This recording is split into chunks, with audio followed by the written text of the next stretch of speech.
নোটিশের পরে ওই যে কিছু শেয়ার দিয়ে দেওয়ার কথা ছিল, ওটা টেলিনর দিচ্ছিল না, তখন টেলিনর ওইখানে বার্গেন করে ওনাকে এটা কিনে দিয়েছে। Because peace Nobel is nothing, it's A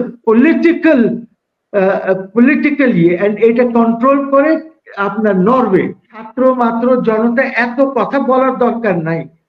army না দাঁড়ালে, যে কোনো ভাবে আর্মি যদি না আসতো, আর্মি যদি ধাক্কাটা না দিত, তাহলে আপনি কোনোদিন ফেলতে পারতেন না। 250-300 এটা স্টক মার্কেট, তালা লাগাই দেন, এটাতে তালা লাগাই দেন। এই স্টক মার্কেট তো নষ্ট করেছেন, মার্জিন রুলস টুলস করে লোন দিয়ে। আরে স্টক মার্কেট চলে আমার যে সেভিংস আছে সেটা দিয়ে চলে। He is not a factor.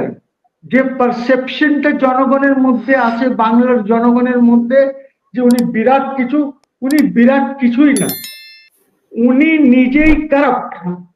আমি বলছি কেন corrupt, why I call him corrupt. উনি যখন ক্ষমতায় ছিলেন জাস্টিস হাবিবুর রহমান শেলির সাথে, তখন উনি এই গ্রামীণ ফোন 017, 013 এইটা তখন উনি নিয়েছেন licence.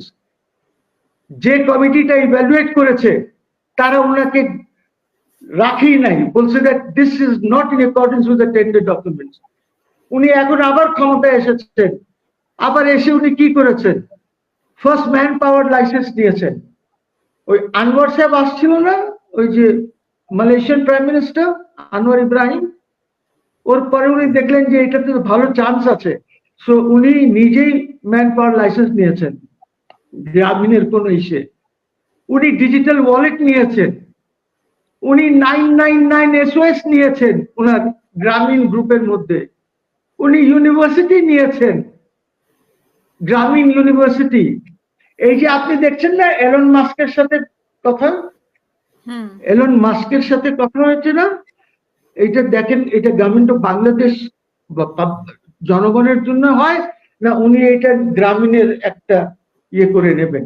Just wait and see, just wait and see. যদি এলন মাস্ক আসে তাহলে দেখেন উনি নিজের জন্য নেবেন, উনি আপনার জন্য নেবেন না। So you have to understand the man. উনি যে নোবেল লরেট, এটা তো ওনাকে টেলিনর কিনে দিয়েছে। ওই যে 017 এর যখন উনি লন্ডন সলিসিটার্স এর মাধ্যমে নোটিশ দিলেন, নোটিশের পরে ওই যে কিছু শেয়ার দিয়ে দেওয়ার কথা ছিল, ওটা টেলিনর দিচ্ছিল না, তখন টেলিনর ওইখানে বার্গেন করে ওনাকে এটা কিনে দিয়েছে। Because peace Nobel is nothing, it's A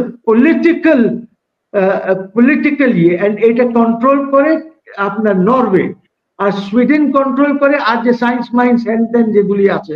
so to understand যে this is a political price, যেটা কিনা যায়, যেটা কিনা যায়, কিছু নমিনেশনস পাঠাবেন এবং ওইটা আপনার জন্য কিনে দিতে পারে। See I tell you why it's a political price.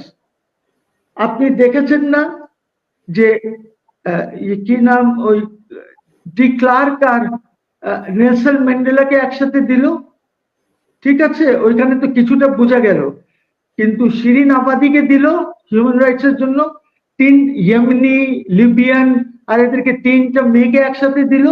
মাও জেতুং এর ইসের সামনে, চায়নাতে যে ট্যাঙ্কের সামনে যে দাঁড়িয়ে গেছিল, তাকে দিয়েছে peace prize. This are all purchased, this are all purchased. You have to understand আমেরিকার বিরুদ্ধে এরা ছিল দেখে এরা প্রাইজ পেয়েছে। আরো লিস্ট, বড় লিস্ট আছে, I can give you a list. এই লিস্টটা আপনাকে ইউনুস সাহেবও দিতে পারবেন না যে কিভাবে এটা নেওয়া হয়, বুঝছেন? সো আমি, let me tell you this, that Yunus সরকার ইজ আ ফেলিওর। দেখেন আমি সোজা কথা বলি, আমি ঘুরায় পেঁচায় কথা বলতে চাই না। He is a complete failure.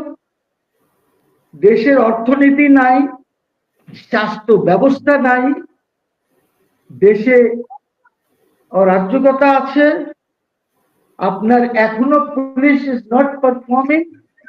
আর আমি কারুজ্জামান সাহেবকে বলবো যে দয়া করে আর্মিকে পুলিশ বানায়েন না, আর যাই করেন না করেন। Don't convert the army into a police force. Guys, I agree with you. I agree with you. I agree with you. Army means army. নাহলে যদি আর্মির এই কাভারটা না থাকে তাহলে কিন্তু কিচ্ছুই থাকবে না, I am telling you. Number one. Number two, এই ছাত্র মাত্র জনতা এত কথা বলার দরকার নাই। আর্মি না দাঁড়ালে, যে কোনো ভাবে আর্মি যদি না আসতো, আর্মি যদি ধাক্কাটা না দিত, তাহলে আপনি কোনোদিন ফেলতে পারতেন না, কোনোদিন এই জনতা বেরই হতো না। আই এম টেলিং ইউ, যদি আর্মি চাইতো এটা বন্ধ করতে, army would have done it. Army is powerful, আপনাকে বুঝতে হবে, ওরা জানে কিভাবে হ্যান্ডেল করতে হয়।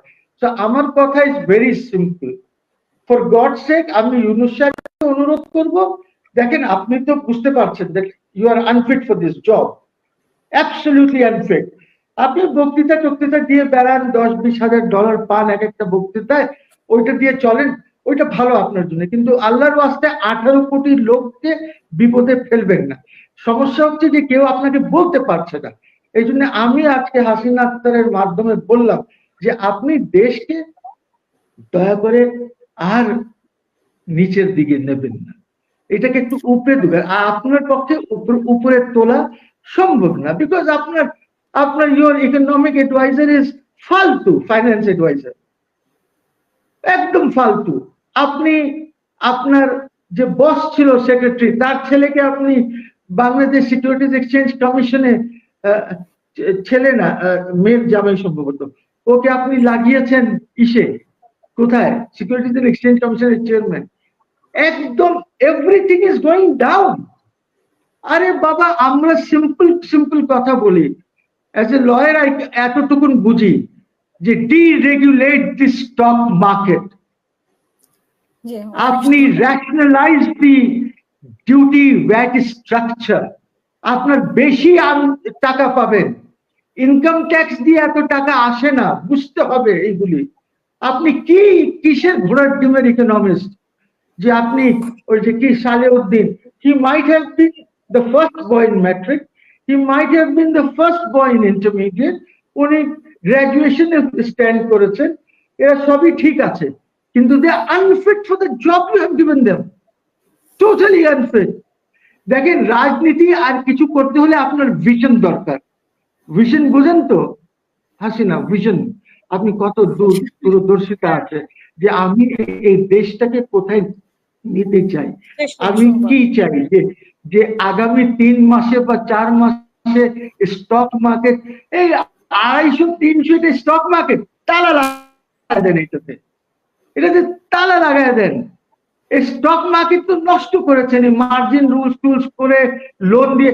আর স্টক মার্কেট চলে আমার যে সেভিংস আছে সেটা দিয়ে চলে, that is what goes into it. Stock market will always be speculative market, এটা বুঝতে হবে। কাজে আপনি ওইখান থেকে সরে আসেন, ডিরেগুলেট করেন। আপনি ভ্যাটের স্ট্রাকচার দেখেন, আমার ভাই তো আখতারুজ্জামান তো ব্যবসা করেন, আপনি ভ্যাটে কতবার আপনাকে ভ্যাট দিতে হয়, কতবার ভ্যাট দিতে হয় আপনাকে। Ask a businessman, he is going to tell you. rationalize the tax structure, rationalize the duty structure। আপনি ডিউটি ক্যালকুলেট কিভাবে করেন Hasina, let me tell you this.